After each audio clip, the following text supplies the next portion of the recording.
século reproduzido como indústria e como prolongamento de um modo de produção, que é o que ele fará isso com outros signos. E disso eu vou falar um pouco mais adiante. O que eu queria dizer agora é que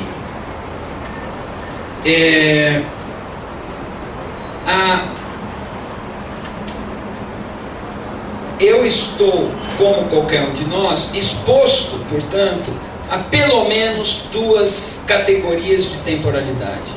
Essa do plano afetivo e a outra do chamado mundo de verdade. O que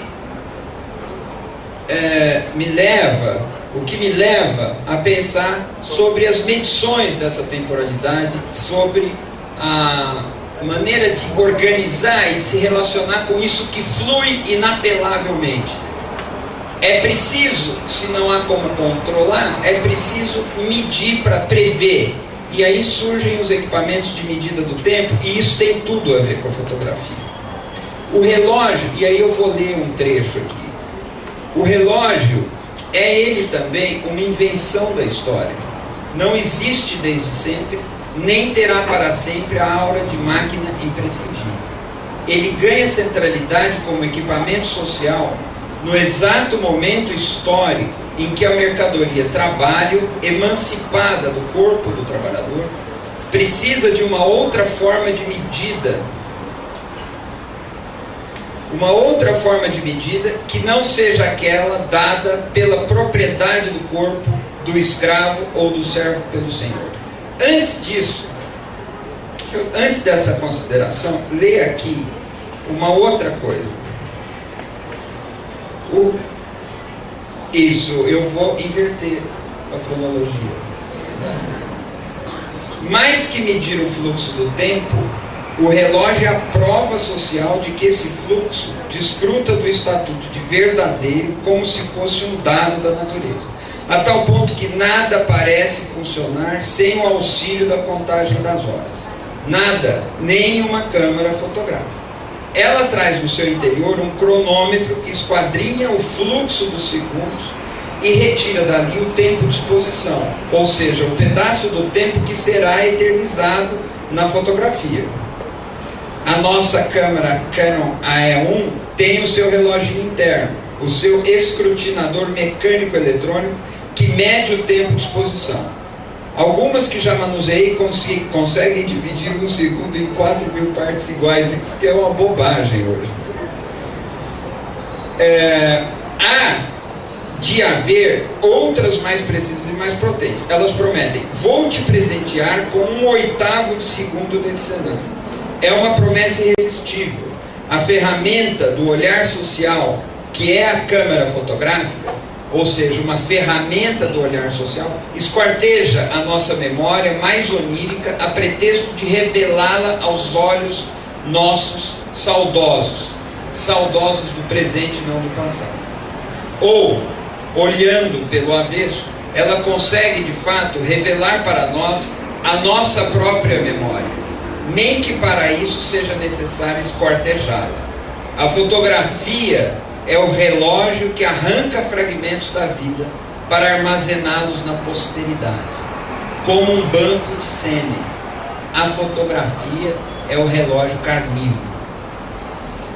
Mas o relógio, eu tinha dito, não é uma coisa que existiu sempre e nem existirá como existe hoje para sempre. Aliás, o relógio hoje já não é o que o relógio costumava ser.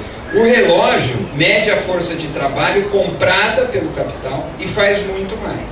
Permite sincronizar as distâncias, acertar o horário dos transportes, unificar os territórios.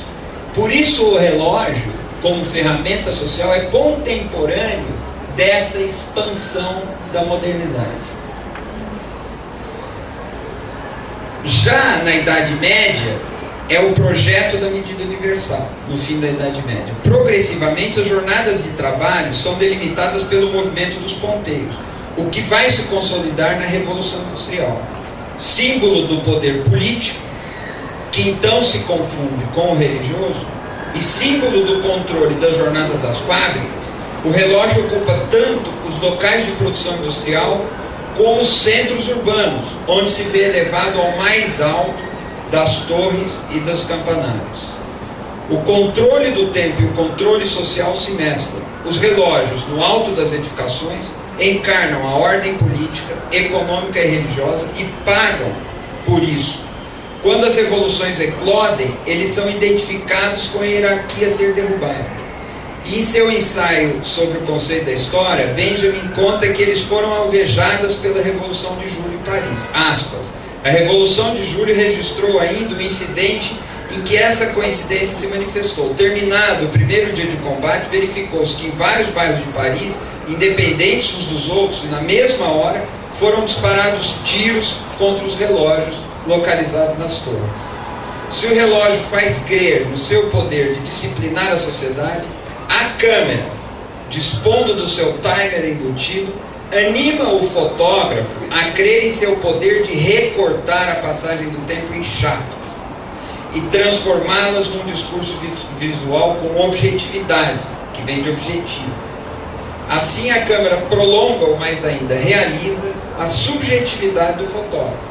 A fotografia é um discurso que acredita que o tempo passa por dentro da máquina, aquele rio que vem passando. A câmera escura, e dessa ilusão, dessa crença, extrai a sua autoridade. Vem daí a outra crença dos que dizem que se a fotografia ainda tem algum valor, esse valor é o registro dos instantâneos históricos. O que eu questiono. O interessante é que o mundo organizado como espetáculo, ele apela para um tipo de temporalidade que subverte essa ordem linear da passagem do tempo. Ela não é comportada, ela não é organizada, ela não flui uniformemente. O tempo não flui uniformemente. Hoje é possível ver que o tempo não flui uniformemente na ordem do espetáculo. Eu tinha dito que eu não ia discutir a ideia de que o tempo não existe, mas eu poderia dizer que o tempo pode ser entendido como um deslocamento da matéria ou da energia no espaço. E eu posso entender tudo sem usar a categoria de tempo. Por mais herético que pareça dizer isso aqui dessa forma e não fundamentado. O espetáculo nos mostra uma ordem de imagens que apelam, e aqui eu não vou ler, para a nossa condição de espectador afetivo. Aquelas imagens vivem no sentido exato segundo o qual elas são capazes de se oferecer como objeto de amor ou de desejo ou de repulsa. E isso também não é um dado que esteve sempre aí do mesmo jeito.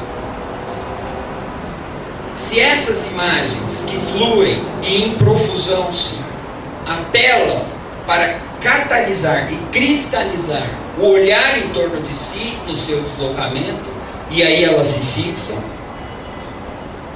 se elas estão aí dessa forma, elas também estão aí desenraizadas da sua origem histórica. Então, a imagem como documento histórico é engraçado, mas é como se ela valesse menos por aquilo de onde supostamente ela vem e mais pelo olhar ao qual ela se destina, que vai legitimá-la, que vai credenciá-la. Nesse sentido, a semelhança de temporalidade do espetáculo com a temporalidade afetiva do álbum de família, ela vem mais ou menos pela metade, porque no álbum de família essas imagens persistirão para sempre naquele público ao qual ela pertence, sempre até que dure aquele público. No espetáculo, isso também ocorre na medida em que essas imagens do espetáculo entram para o campo da nossa afetividade e nós passamos a amar essas mulheres que aparecem nas revistas, por exemplo, ou na internet. Só que o vivencial dessas imagens do espetáculo não está.